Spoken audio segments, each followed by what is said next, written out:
PGT ଶିକ୍ଷକ ଶିକ୍ଷୟିତ୍ରୀଙ୍କ 5 ଦିନିଆ ପ୍ରଶିକ୍ଷଣ ଉଦ୍ଯାପିତ। ଭୁବନେଶ୍ୱର 18 ଜୁଲାଇ 2025।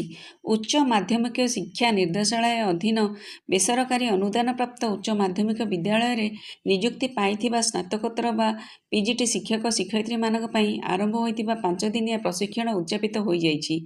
ଏହି ଅବସରରେ ଉଚ୍ଚ ମାଧ୍ୟମିକ ଶିକ୍ଷା ନିର୍ଦ୍ଦେଶାଳୟର ନିର୍ଦ୍ଦେଶକ ଶ୍ରୀ ରଘୁରାମ ଆୟର, ଅବସରପ୍ରାପ୍ତ ଶିକ୍ଷା ବିଭାଗର ପ୍ରଫେସର ଡକ୍ଟର ବିମଳ ଚନ୍ଦ୍ର ସ୍ୱାଇଁ, ଯୁଗ୍ମ ନିର୍ଦ୍ଦେଶିକା ଶ୍ରୀମତୀ ସସ୍ମିତା ମାଳି, ଯୁଗ୍ମ ନିର୍ଦ୍ଦେଶିକା ଶ୍ରୀମତୀ ସ୍ନିଗ୍ଧା ମିଶ୍ର, ଉପନିର୍ଦ୍ଦେଶିକା ଶ୍ରୀମତୀ ସି.ଏଚ୍. ବିଜୟଲକ୍ଷ୍ମୀ ଏବଂ ଡକ୍ଟର ଜ୍ୟୋତିପ୍ରକାଶ ରଥ ପ୍ରମୁଖ ଉପସ୍ଥିତ ଥିଲେ।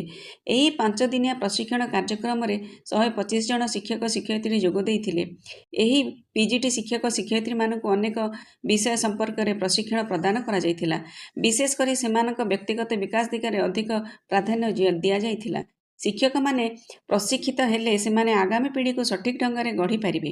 ଏହି ଅବସରରେ ନିର୍ଦ୍ଦେଶକ ଶ୍ରୀ ଆୟାର ଯୋଗଦେଇ କହିଛନ୍ତି, ଏହି 5 ଦିନିଆ ପ୍ରଶିକ୍ଷଣ କାର୍ଯ୍ୟକ୍ରମକୁ ହିଁ ସେମାନଙ୍କ ଶିକ୍ଷକତା ଯାତ୍ରାର ଶୁଭାରମ୍ଭ ହୋଇଛି। ଏହିଠାରୁ ବାହାରିବା ପରେ ଶିକ୍ଷକ ଶିକ୍ଷୟିତ୍ରୀମାନେ ଛାତ୍ରଛାତ୍ରୀମାନଙ୍କ ଚରିତ୍ର ଗଠନ କରିବେ ଓ ସମାଜରେ ଏକ ପରିବର୍ତ୍ତନ ଆଣିବେ ବୋଲି ମତ ପ୍ରକାଶ କରିଛନ୍ତି ନିର୍ଦ୍ଦେଶକ ଶ୍ରୀ ଆୟାର।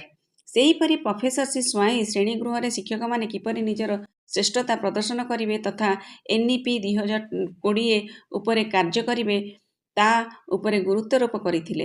ଶ୍ରୀ ସ୍ୱାଇଁଙ୍କ ମତରେ ଶିକ୍ଷା ବ୍ୟବସ୍ଥା 4ଟି ସ୍ତମ୍ଭକୁ ନେଇ ଗଠିତ, ଯଥା ଜ୍ଞାନ ଆହରଣ ଇଚ୍ଛା, ଜ୍ଞାନକୁ କାର୍ଯ୍ୟରେ ଲଗାଇବା, ଭଲ ମଣିଷ ହେବା ଏବଂ ମିଳିମିଶି ରହିବା।